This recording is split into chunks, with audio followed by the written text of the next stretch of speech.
آیت نمبر ہے 25۔ بسم اللہ الرحمن الرحیم۔ الحمد للہ رب العالمین والصلاة والسلام علی سید الانبیاء والمرسلین وعلی آلہ واصحابہ اجمعین۔ اما بعد فاعوذ باللہ من الشیطان الرجیم۔ بسم اللہ الرحمن الرحیم۔ وَلَقَدْ أَرْسَلْنَا نُوحًا إِلَىٰ قَوْمِهِ إِنِّي لَكُمْ نَذِيرٌ مُّبِينٌ أَلَّا تَعْبُدُوا إِلَّا اللَّهَ إِنِّي أَخَافُ عَلَيْكُمْ عَذَابَ يَوْمٍ أَلِيمٍ فَقَالَ الْمَلَأُ الَّذِينَ كَفَرُوا مِن قَوْمِهِ مَا نَرَاكَ إِلَّا بَشَرًا مِثْلَنَا وَمَا نَرَاكَ اتَّبَعَكَ إِلَّا الَّذِينَ هُمْ أَرَاذِلُنَا بَادِيَ الرَّأْيِ وَمَا نَرَى لَكُمْ عَلَيْنَا مِن فَضْلٍ بَلْ نَظُنُّكُمْ كَاذِبِينَ۔ صدق اللہ مولانا العظیم۔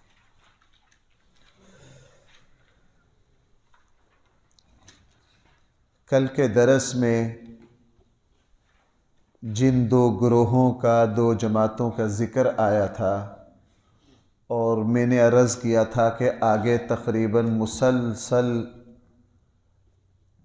کئی دنوں تک اس سورت کے آخر تک یہ دونوں گروہوں کے درمیان جو کشمکش، جو مکالمات، قرآن اسی کا ذکر کرے گا۔ یہ رکوع جو ہے، اگر تمام انبیاء علیہم السلام کی تعلیمات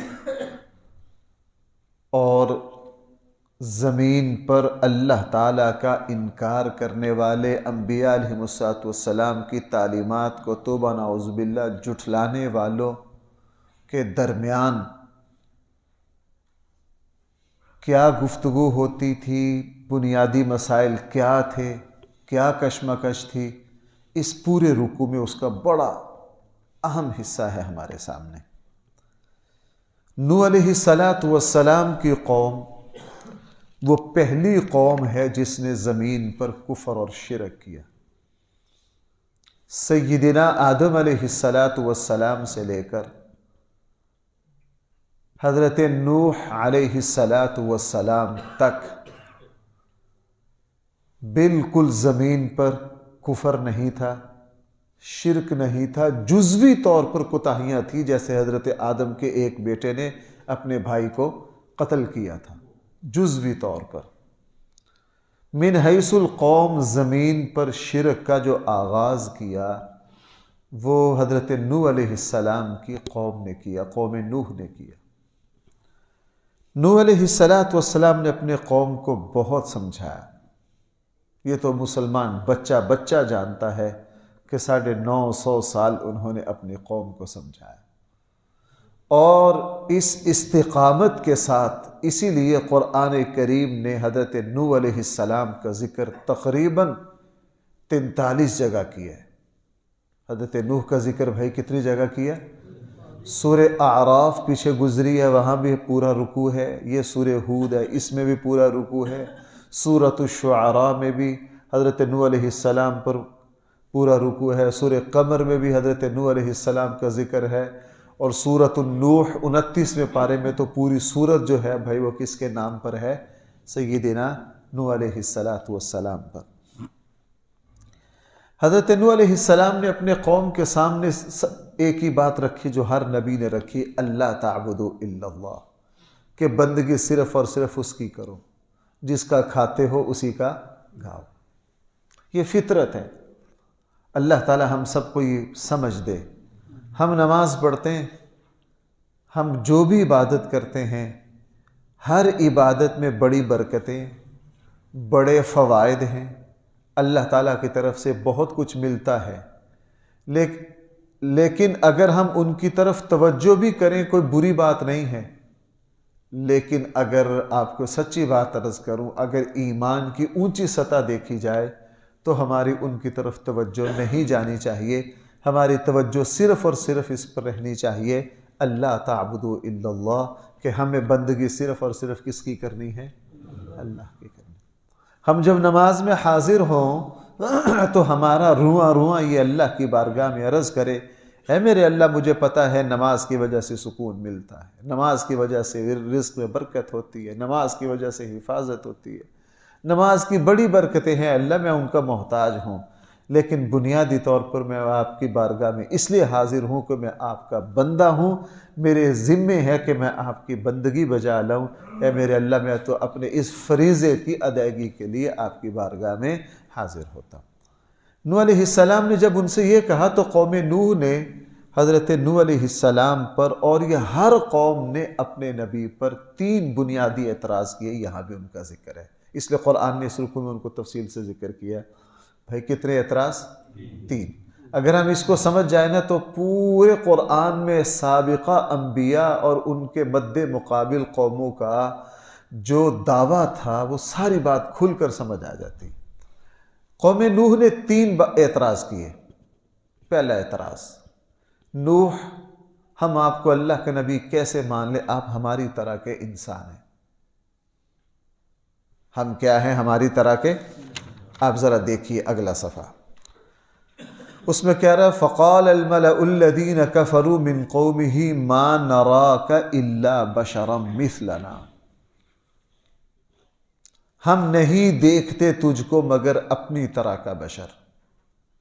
پہلا اعتراض ان کا یہ، آپ اللہ کے نبی کیسے ہو گئے؟ ہماری طرح کے انسان ہیں، سارا کچھ ہماری طرح کا ہے، ہماری طرح ہی آپ رہتے ہیں، آپ نبی کیسے ہو گئے؟ انہوں نے گویا کہ نبوت اور بشریت کو دونوں کا جمع ہونا محال سمجھا کہ جو نبی ہوتا ہے وہ بشر نہیں ہو سکتا، جو بشر ہوتا ہے وہ نبی نہیں ہو سکتا۔ انہوں نے، قرآن نے اس کا بھی حضرت نوح علیہ السلام نے تفصیل سے جواب دیا۔ تمہارا اعتراض یہ ہے کہ جناب ما نراک الا بشرا مثلنا، آپ ہماری طرح کے ہو، ایسا کیوں ہے؟ میں پہلے یہ 3 سوال عرض کروں، پھر آگے جا کے ہمارے ہاں جو غلطی ہے پھر میں اس کو تفصیل سے عرض کرتا ہوں۔ اللہ جل جلالہ نے انسان ہی کو نبی بنا کر کیوں بھیجا؟ یہ قرآن نے اس بات کو بار بار بیان کیا کہ انسان ہی انسان کو سکھا سکتا ہے، انسان ہی انسان کے لیے بھائی نمونہ بن سکتا ہے۔ اسی لیے ہر نبی پر وہ حالات پیش آئے جو ہر انسان پر پیش آتے ہیں، ہر نبی پر وہی حالات و واقعات پیش آتے ہیں بھائی جو ایک انسان کو یتیمی عام انسان بھائی دیکھتا ہے کہ نہیں؟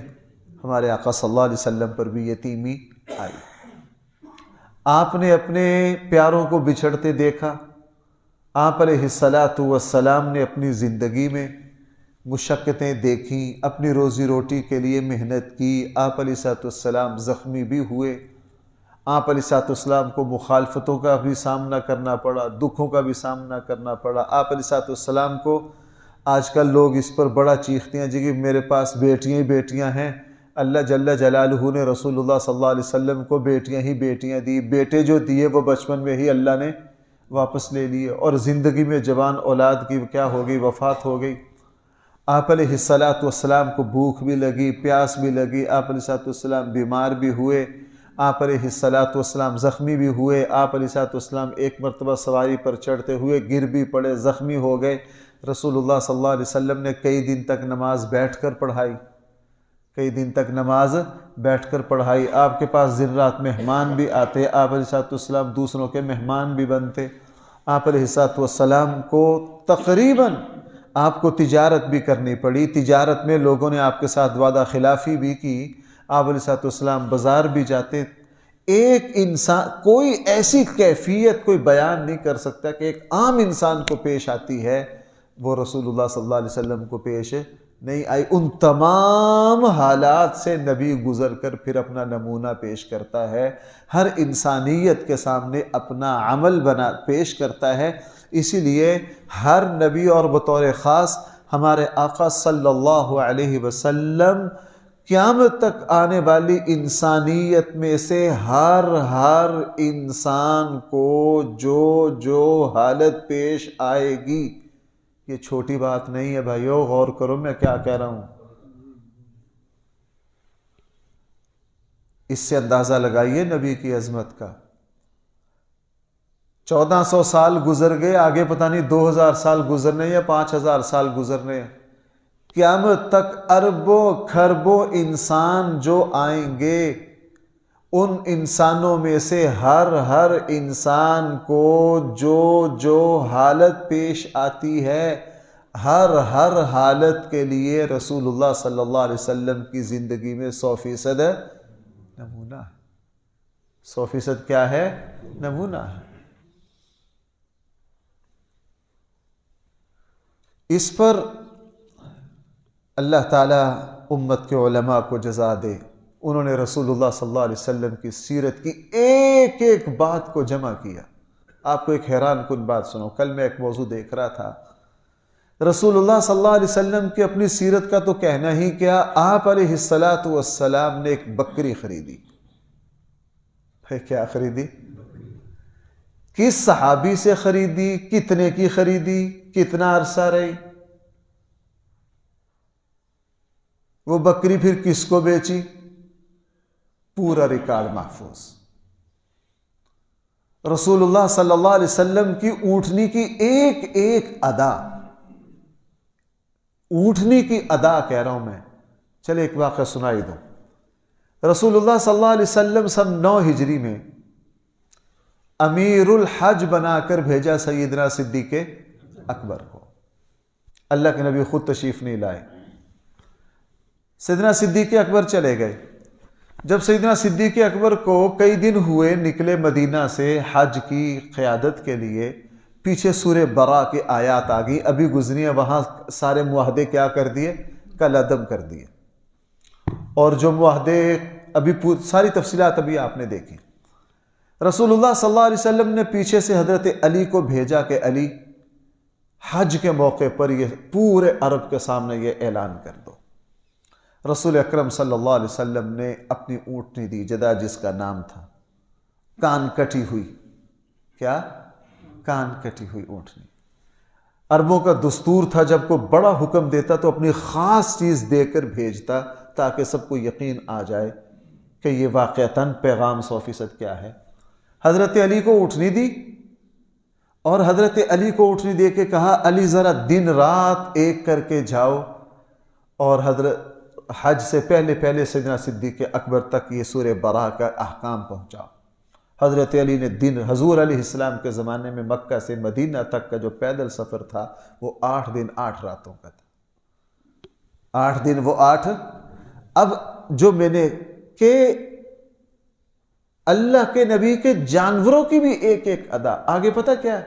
رسول اللہ صلی اللہ علیہ وسلم کی اونٹنی لے کے دن رات سفر کر کے جب پہنچے نا، تو صحابہ اکرام کے جب قریب گئے نا، تو صحابہ اکرام نے، ایک صحابی نے دوسرے کو کہا کہ اوہ، رسول اللہ صلی اللہ علیہ وسلم کی اونٹنی جو چلتے ہوئے آواز نکالتی ہے نا، وہ آواز آ رہی ہے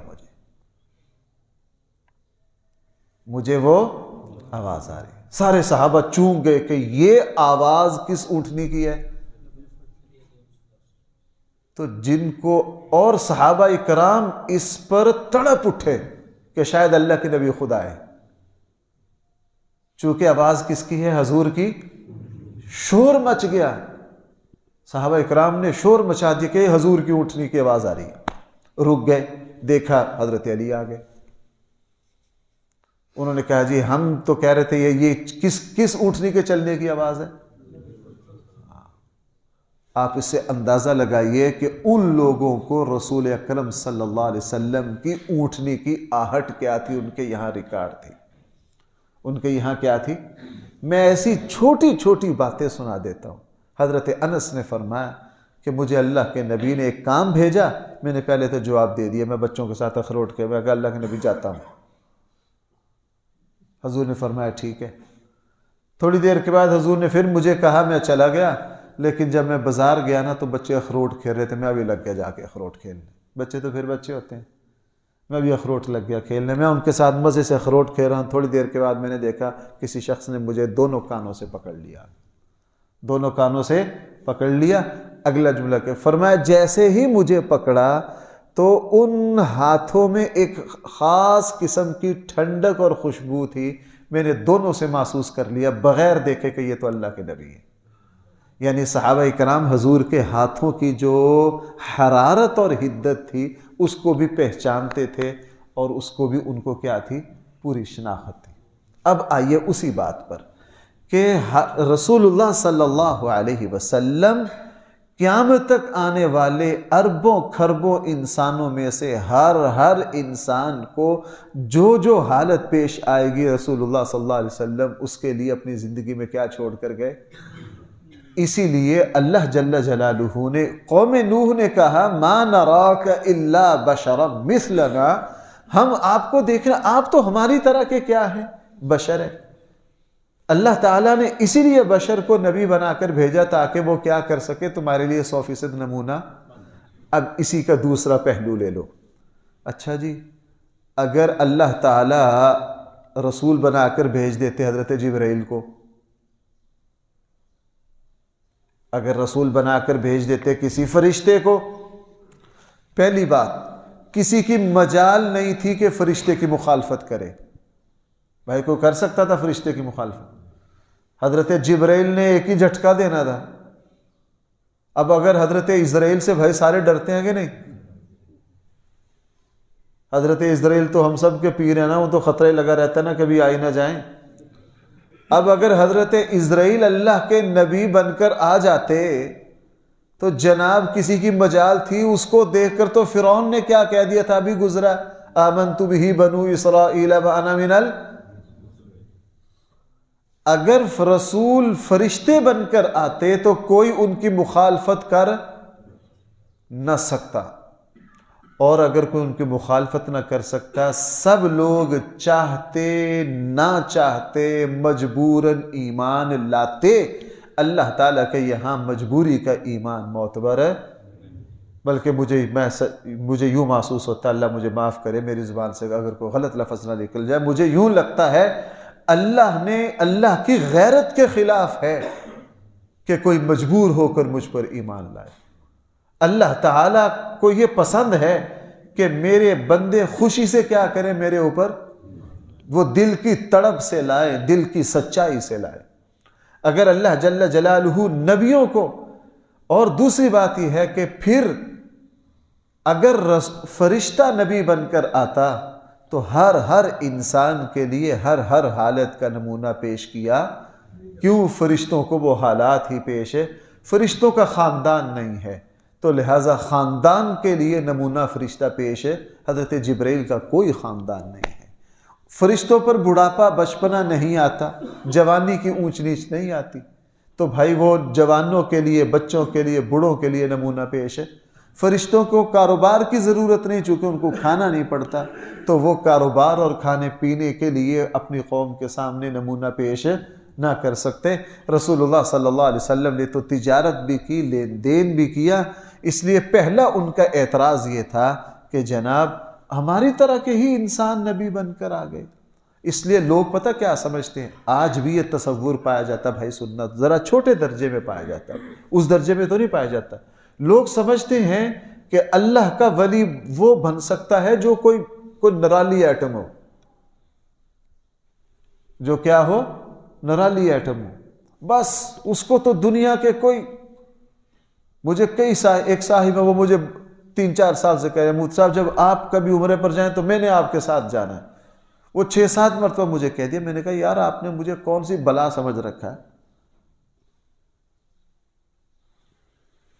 حضرت مجدد صاحب کے مکتوبات میں ہے، ایک صاحب نے کہا حضرت میں نے آپ کے ساتھ سفر کرنا ہے، سفر سے پہلے حضرت مجدد صاحب نے اس کو بلا لیا، کہنا کہ بھائی اگر میرے ساتھ سفر کرنا ہے نا تو مجھے اپنے جیسا ہی انسان سمجھنا، مجھے اپنے جیسا ہی کیا سمجھنا۔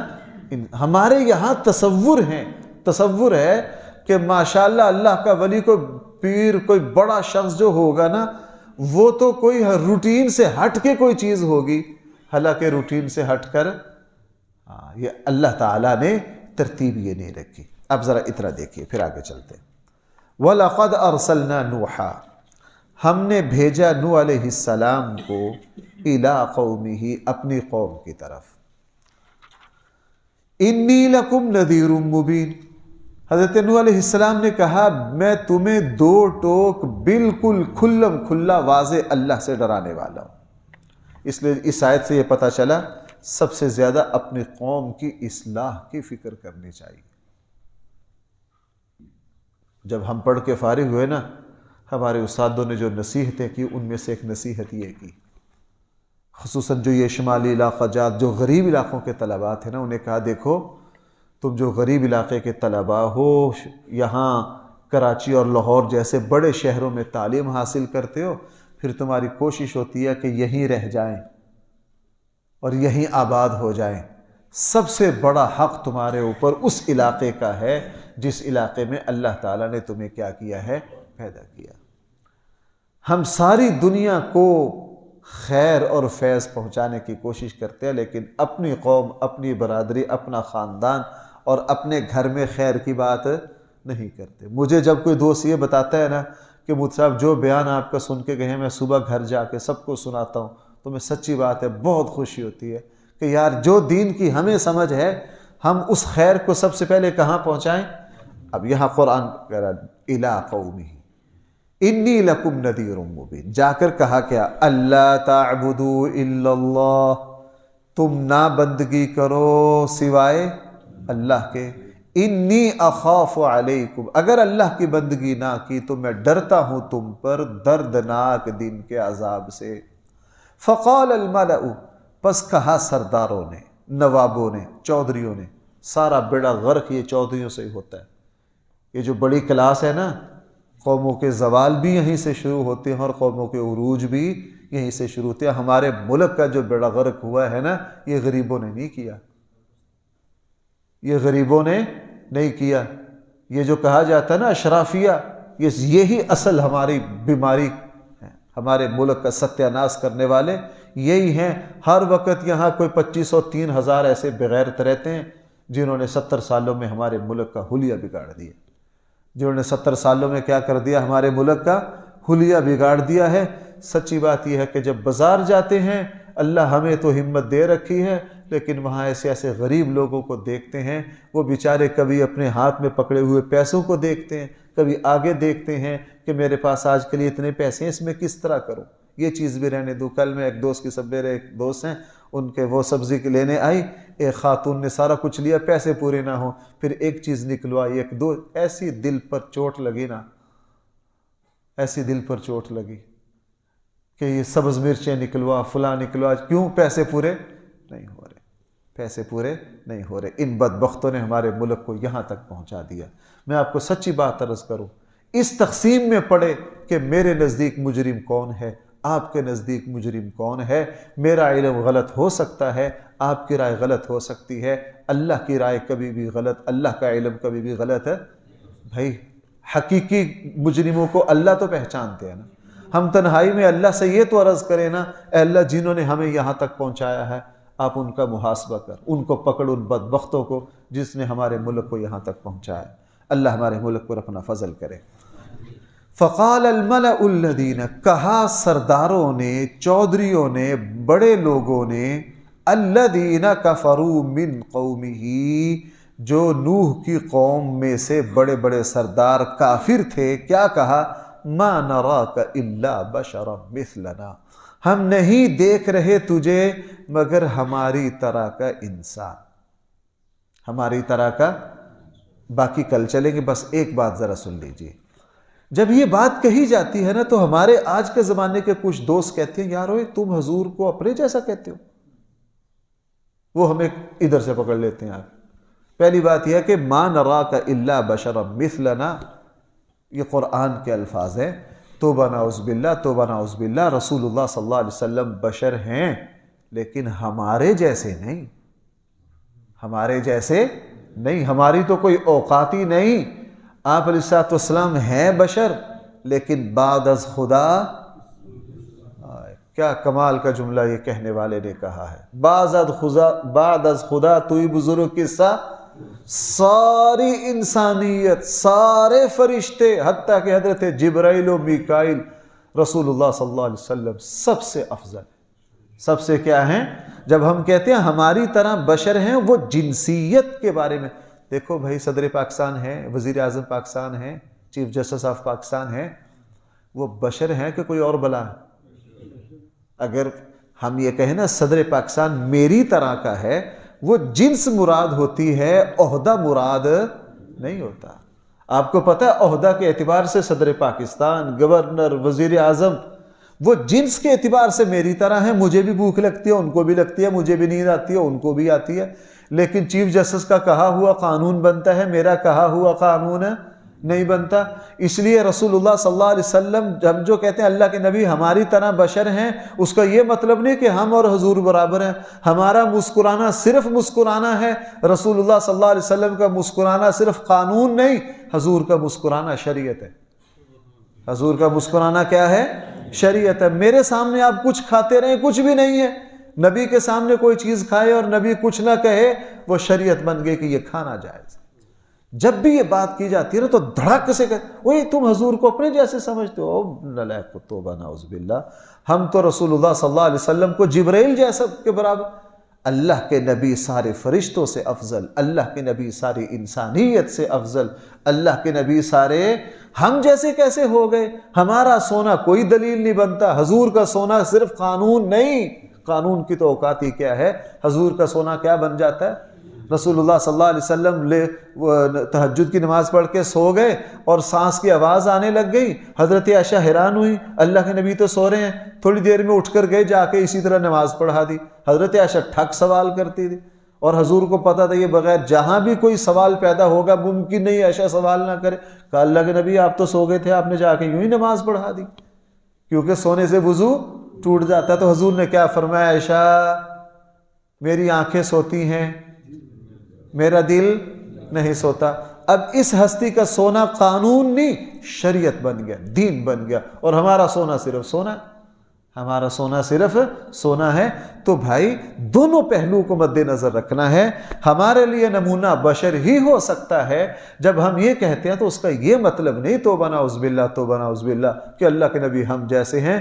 اللہ کے نبی کی تو ایک ایک ادا قانون نہیں، کیا ہے؟ شریعت ہے، اور ہماری وہ ایک ادا صرف ادا ہی کہلوائے گی، اس سے زیادہ اس کی کوئی حیثیت نہیں ہے۔ اب یہ سلسلہ چل رہا ہے، کل کو انشاءاللہ اسی یاد سے دوبارہ چلے۔ الحمدللہ رب العالمین، والصلاة والسلام على سید الانبیاء والمرسلین وعلى آلہ واصحابہ اجمعین۔ ربنا آتنا فی الدنیا حسنہ وفی الآخرۃ حسنہ وقنا عذاب النار۔ صلی اللہ تعالی علی خیر خلقہ سیدنا مولانا محمد وآلہ واصحابہ